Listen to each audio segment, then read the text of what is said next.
Hello there. Thank you for joining me for the last and final of our guided Bible studies through the Advent season. The last few weeks we've been talking about hope and peace and joy, and now we're on our last week of Advent, which is love. So I want to thank you for joining me this month through Advent season, and I just want to encourage you to stick around as we continue to talk about this final theme of love today. Love interweaves all throughout the Christmas story. As the stories that we read over the past few weeks, we see love is in each and every single one of those stories. And we have one last story to read through today, and that is the story of the Magi coming to visit Jesus. But before we go there, I want to read out of John chapter 3, one of the most famous verses in the Bible is John 3:16. For God so loved the world that he gave his one and only Son, so that whoever believes in him shall not perish but have everlasting life. For God did not send his Son into the world to condemn the world, but to save the world through him. And as we see and we look at this verse, it was love that motivated God to start the idea of Christmas, the idea of Advent, of his coming.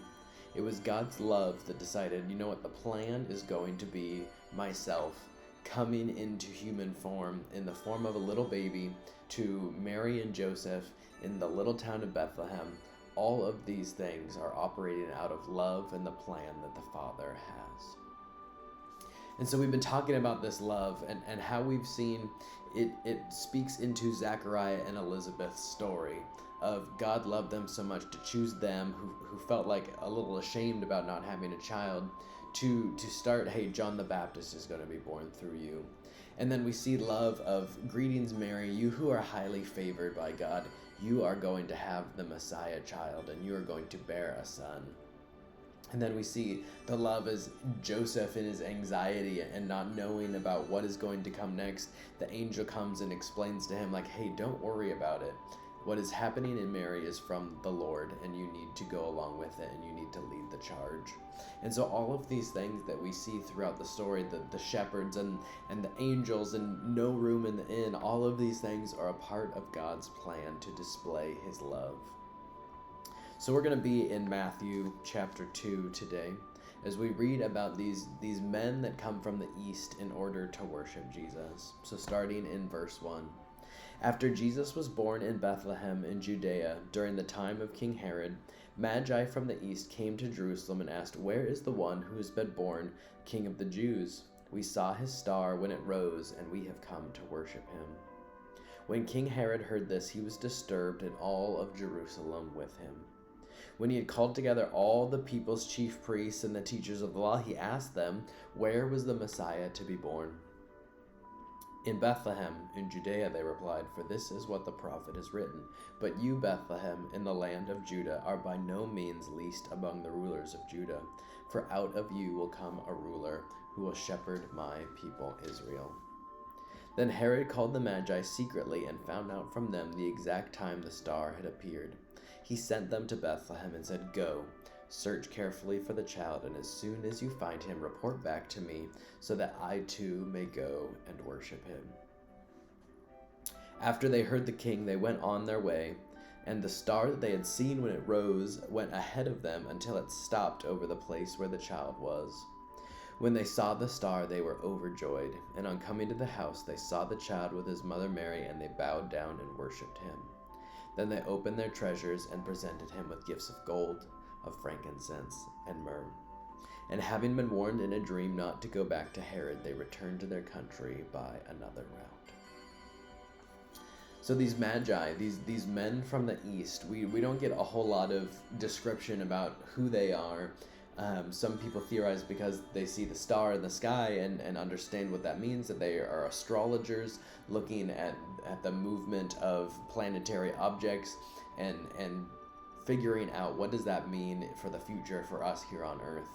Other people theorize that they are more ambassador types who Like, the fact that they get an audience with Herod the king means that they have some pull behind them.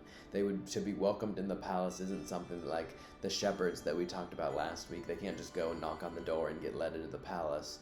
But these Magi, these strangers from the east, are able to enter into the palace. And we see that as they travel from the east, they saw a star rise, and they said, there is a king that has been born, and we need to go and worship him. We need to go show him honor and respect. And so they traveled to Jerusalem, the capital of Israel, which is in the direction of the star that they're heading. And a palace is where you would go, you would expect to find a new baby that is born to be king. And so they arrive, and Herod has no idea what they're talking about. Herod himself is the king of Israel at the time, and to say king, he is more an appointed ruler by the Roman Empire. His title is king, but you could also say governor, or he is just the guy in charge put there by the governing body. And Herod himself is not the greatest of people. He has slaughtered his own family members, put down a bunch of revolts, all of these things based on paranoia and the fear that people are going to try and take his power away. So when Herod hears, hey, there's a king of the Jews that's been born, that's a little bit of a stop for him, and especially for all the people that are hearing the same message that's coming to him.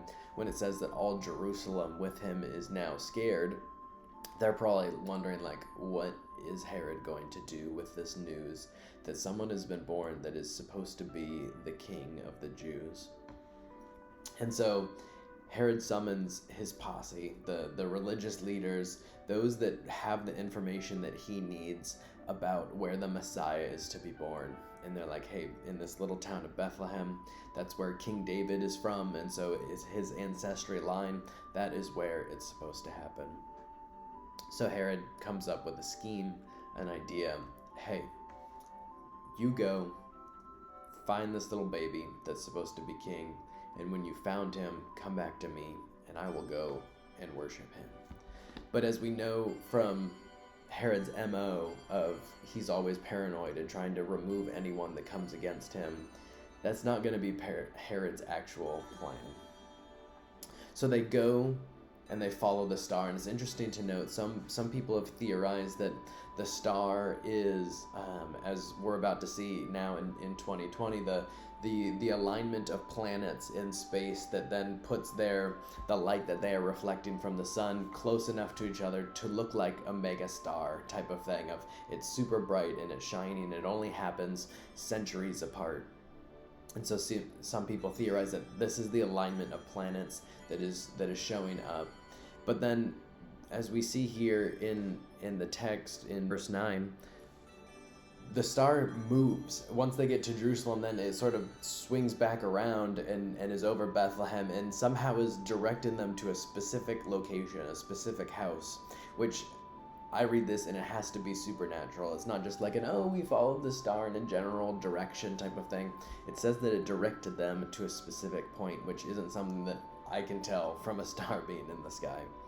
And so they get to this place, they see the star, and they are overjoyed because they realize, we found it, we are here. They go in, they find Jesus and Mary, they bow down, worship him, and present him with gifts of gold, frankincense, and myrrh.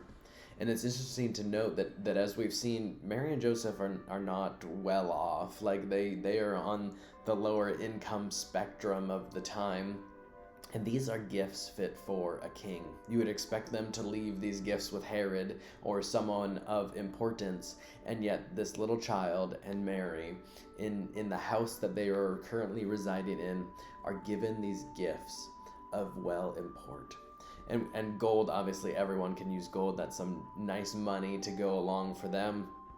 Frankincense was an incense that you would burn, and it was mainly found in southern Arabia and then also down in Somalia and Africa. And so this wasn't something that you could just, I'm going to head down to the grocery store in Bethlehem and pick this up. This is rare imported goods. And then myrrh was a fragrant perfume that usually was used in embalming of bodies, but then had also some uses of like a woman's perfume type of thing. And so they present these gifts to Jesus and his family. And I have to imagine the sense of overwhelming love that Mary is experiencing. If we remember last week about joy, we saw in the Gospel of Luke that Mary treasured all of these things in her heart and pondered them as well.